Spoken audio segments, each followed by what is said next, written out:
Hey there, welcome back to Fresh Start Budgeting. My name is Mel. I'm happy to have you along with me. Today we are going to be taking a look at my 12-week year, see where I'm at right now, and ask for your help to help me in planning out the next steps.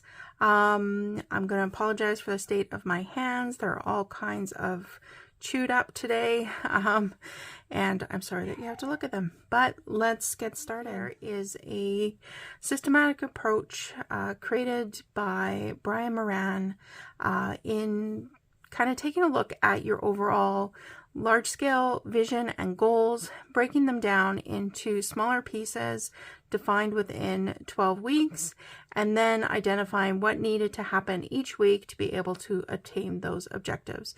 It really is a system to develop and build habits that really reinforce where it is that you are trying to go in your life. So my big overall vision has been that I want to have financial freedom, physical health, and freedom of time. So that's where I would like to be in the next 5-10 years. And I see that as in a variety of different ways. I will link out my first 12-week year video, which really went through all those different pieces and those steps. But my 12-week goals, I really broke those down and kind of building me up to that point, in that I want to be pursuing 30% of my income to debts and savings. I want to actively work towards integrating the 12-week year into my personal life and working towards some physical health elements as well. So I've went through, and I was pretty consistently going through on a weekly basis and doing a roundup of my week. I did get off track where I didn't spend the time that I needed to really plan out my week number 5. And so I'm looking at being able to salvage that by starting out with you guys today in looking at week number 6. So that's what I'm going to do with you today, and actually go through that planning and thinking process with you together. I am defining week number 6 as November 27th to December 3rd. I do take a look at that at a Sunday through a Saturday period. Today is actually November 28th. I did sit down and I kind of did a rough draft through of where it is that I was going to come in and go with this particular week. So I did start on that November 27th, but I thought that it was really apropos that I would be coming in on the 28th, because what happened is September 28th, I started out my 100 envelope challenge. On October 28th, I had completed my 100 envelope challenge, and now November 28th, I'm actually going to be explaining to you how I've actually gone through all the money that was involved in the 100 envelope challenge. So it's really just been about how things change on a month-to-month basis. But the fact of the matter is that I am in the position I am in today because I started on September 28th, and because I had created out these goals and this desire to move forward and created that intensity, that we're in a better position this month than if we had never started on September 28th. So it's a mixed kind of bag of feeling, but I'm just going to go with it. So the piece that I'm really looking at for this particular week is that goal for the income, the income allocation of 30% to debts and savings.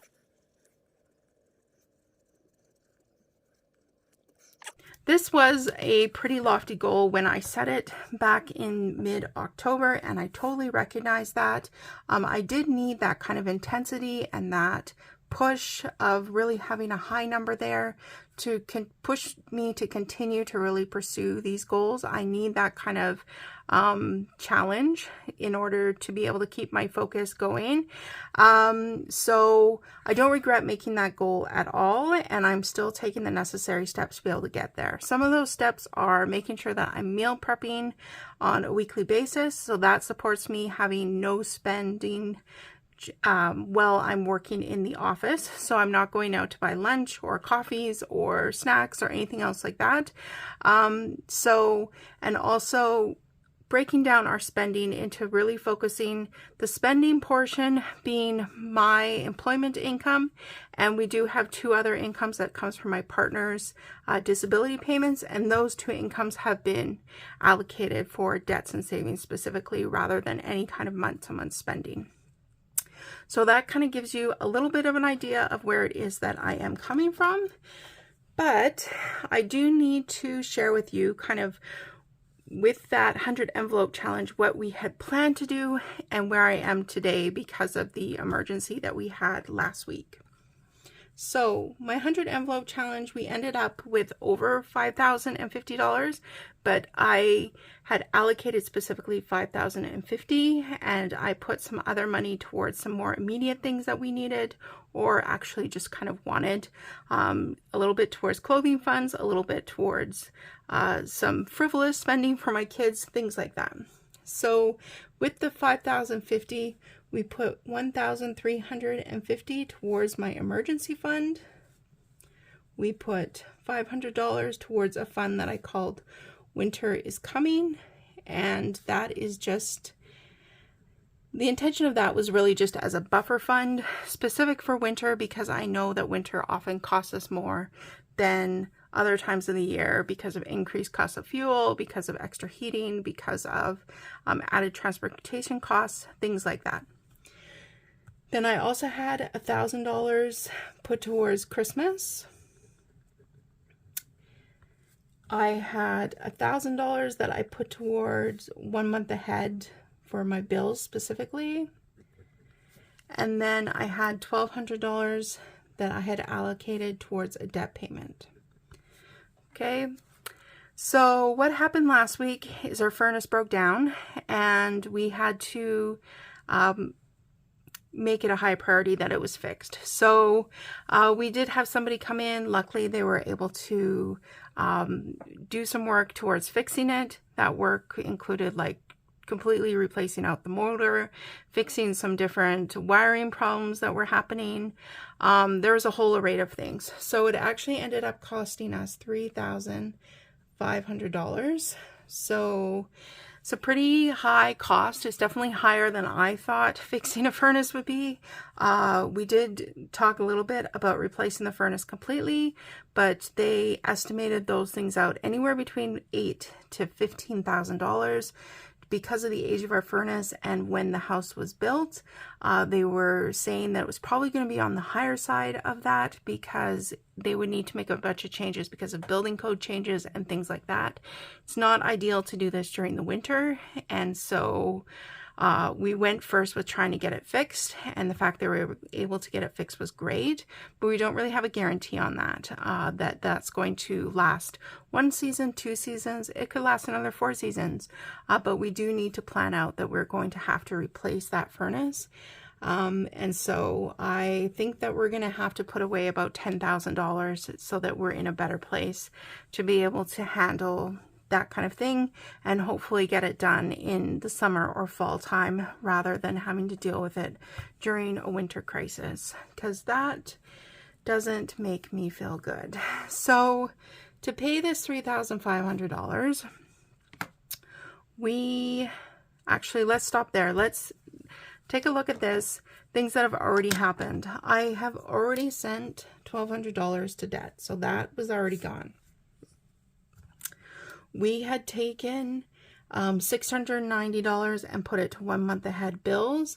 I had $310 remaining, and have that in the bank. So that was pretty much taken care of already. So what I had to do was I had to take the $1,350 that I had tucked away in the bank, and I also had to take the $500, and I also had to take $450 from Christmas to put towards this $3,500. And then the last bit of money is we took $1,200, which was the amount of a disability payment, which should have been earmarked towards this debts and savings goal. I had to take that and put that as well towards the cost of the furnace. So that was the $3,500. It was slightly less than that. It didn't round out to that big, beautiful, perfect number, but pretty darn close to that amount. So with the stuff that we had intentionally saved through the 100 envelope challenge, I've got $2,300 that I need to save in order to get us back to our starting point. So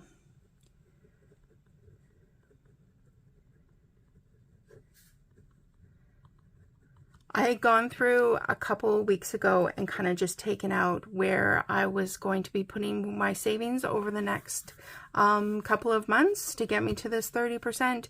So I'm now needing to just step back. I'm continuing on with the saving challenges and other things like that, but the money is going to have to be really prioritized to build back up that emergency fund, any kind of buffers, as well as cover Christmas. I do still have this $310, and I've actually been increasing this slowly. I'm just at the end of, not every day, but almost every other day, just looking at my checking account and moving some money over to the savings account. And the reason I do that is actually I just really like round numbers. I like numbers that end in 0 or 5. And so every couple days I'll go in, I'll take a look. And if it's like $1,008.50, I'll take $8.50 and send it over to my savings account. So right now we're actually at $440 and a little bit more. So over a period of a couple weeks, maybe 2 or 3 weeks, we've increased it by about $130. So that's pretty good. I'm going to keep doing that, and that's kind of just a little bit of a buffer that I'm building up. I don't really recognize it. I don't miss the money that disappears. And so it's working out well for me to do that. And then the other kind of buffer that I've got right now is I do still have money in my savings challenges, and I'm going to keep going with those saving challenges and get us some of those monies back and make sure that we build those pieces back up. But week number 6, I'm heading into starting a new month. And so I do really just want to, again, sit down and focus on the financial health pieces and the habits that are helping me in there. One thing that I definitely want to do and get better at is how I manage my money from one paycheck to another paycheck. So I am paid twice monthly. So I get paid on the 15th and the 30th of the month. And so what that means is that I'm often dealing with a very variable amount of days between my paychecks, or number of weeks or number of weekends, things like that. So it does get a little bit challenging for me in my mind to kind of spread out the money in a way that makes sense.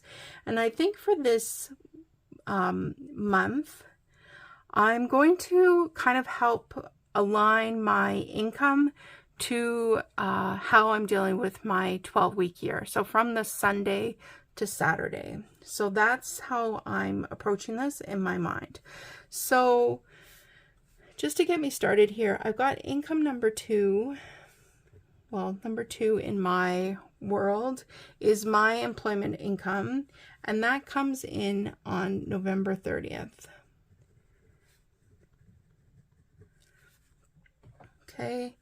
And that money needs to last me from November 30th to December 15th.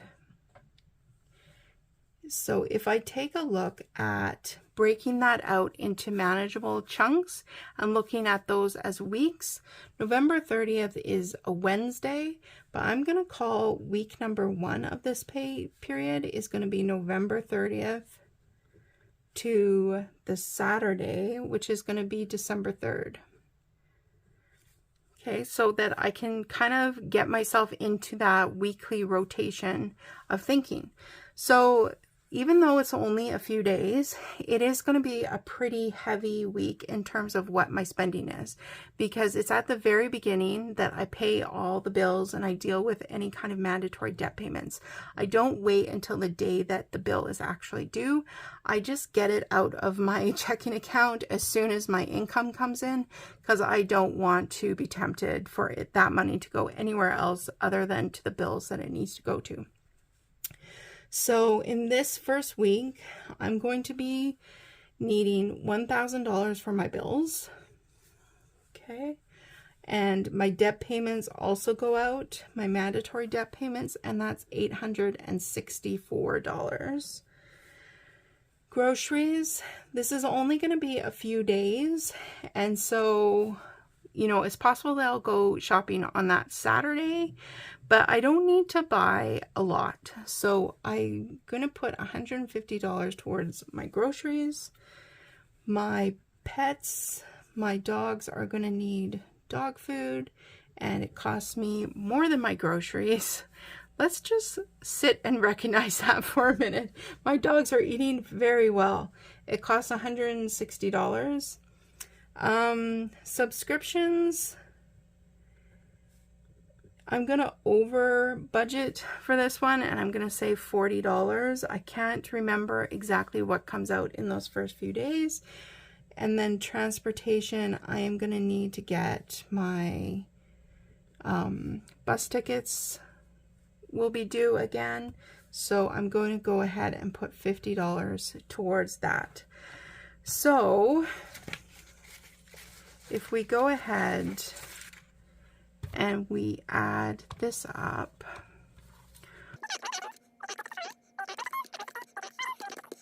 few days of $2,264.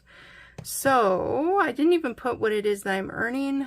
I am back down to $2,700. I've got a couple more paychecks where I don't have to pay for CPP and EI, which is some additional taxation here in Canada. I've maxed that out for the year, but in January it's going to start again, so my income's going to dump back down again. But I'm actually putting an extra $100 towards my retirement savings, so my income's actually gone down by $100 in this past couple weeks. All right, so if we take the amount of that first week minus the $2,700, I'm left with $436. Why do I feel like this is wrong? It's not $864. That's how much I pay for the entire month for my mandatory debt. Sorry, it's $654. I was like, why am I lower than I should be? Okay, let's try this again.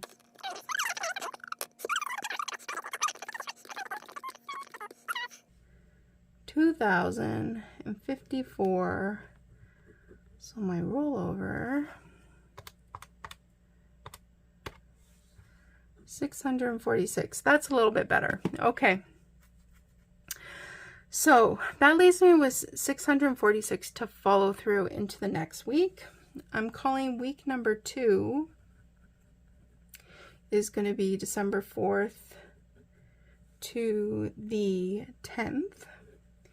So in this week, I don't have any bills that are due. There's no debt payments that need to happen. My groceries, I'm going to say that this is a bigger week. We kind of go back and forth between lower weeks and higher weeks. So I'm going to say $200 for this week. I won't need anything for my pets. Subscriptions, I'll probably still have money left from that first week. I won't need transit. I'm just going to put miscellaneous. So this could be household, this could be personal spending, this could be anything else. I'm going to say $50. So I'm going to get better at this and kind of budgeting out where it is that I think I'm going to go. But that's going to be a total of $250. So let's take the 646 minus 250, leaves me with a rollover for the third week of 396. All right. So I'm now going to call week number 3 is going to be December 11th to the 15th. So I think that's a Sunday to a Tuesday, or a Thursday, sorry. So again, it just kind of, it doesn't follow the full week, but it more closely aligns with my payment dates. So this is something new that I'm trying. I'm hoping that it's going to work out a little bit better for me. But we'll see how it goes. So again, I'm going to say groceries. And groceries here mean groceries, and it also means like any kind of eating out that we do. So far I would have spent $3.50. I'm going to say, I don't feel like we need much, but I'm just going to say that there's still 100 available. Pets. It's possible that I'll need to start putting away again for the food. So I'm going to put 160, but it's very likely that I'll be able to wait until the weekend and when I'm paid again to be able to purchase the pet food again. But I'm just going to put it in here just so I've got it earmarked already. And again, I'm going to say miscellaneous, and let's do 75 this time. So we had 396, so we have 260 plus 75 is 335. So this leaves me a buffer of $61. So it leaves me a little bit still to play with and deal with. Again, these aren't full weeks. I'm not super stressed about like having to deal with a whole bunch of stuff in these days. If I needed to wait for the pets until the weekend of the 17th, I'm going to be more than fine, right? I feel like this is going to help me a little bit better, just spreading out the money, figuring out what it is that I need each week and how I need to move that around. I've found it really difficult over the past few months, just trying to determine how best to kind of deal with those twice monthly payments, because sometimes there's like a 3-weekend pay period, and sometimes it's only 2 weekends, and the weekends is where most of that money gets spent for groceries, like kind of those big expenses that I need to plan for. So I think that this is going to work out better, and it's really still, again, just trying to align myself to where it is that I'm trying to go in that big picture, get myself back on track for where it is that I need to save my money. I'm going to keep putting aside money into this savings account, just a little bit at a time. I really don't miss it. I didn't miss this $130. I also didn't budget this $130. It's just happened, and I feel good about that, because if I take the money that I've got left in my savings challenges and this money that I've got in this savings, I still have like probably about $700, $800. If something came up, a small emergency, we would still be able to deal with it because I've still got a little bit of money tucked away. So I'm happy that I've been doing that, and I'm ready to get back in the game, get back into putting our income into the debts and savings directly, and keeping our spending just focused on what it is that I'm bringing home from my employment income and the other income that comes into the household, putting that directly into debts and savings. So that's where I am. That's how my 12-week year is going. I'm still happy with the 12-week year. I am starting out reading another book. Right now I'm going into Atomic Habits. It's pretty much just another supportive book that leads me to the same kind of systematic approach that the 12-week year has been leading me to. And I just find that this is really helpful. I find that just having those daily habits of learning time, sitting, reading, not getting sucked in by just flipping through Instagram or whatever, just spending some concentrated time before my workday starts just really sets the tone for me. It reminds me that I don't just want to get a paycheck. I just don't want to make it through the day. I've got bigger things that I want to invest myself into. So I'm really enjoying that portion of it. So I did purchase another book and I'm happy with that investment. I don't do a lot of other personal spending. It's usually, you know, pretty boring stuff like a book or gifting or finding blessings for other people. So I'm totally okay with me spending money on books or other things. So that's how it's going, and I'm going to keep pushing towards that 30%. And even if I don't meet 30% for the whole 12 weeks, if I'm pushing myself towards just consistently approaching the money that comes into our lives that way, it's only going to benefit us. And I'm so grateful that we had done that 100 envelope challenge and really focused and hustled on it, because it set ourselves up this month. It was an emergency. It really sucked to see the money go, but it could have been much worse if we didn't have the funds to deal with the challenge. So hope everybody's having a great day, and I will see you in the next one. Bye guys.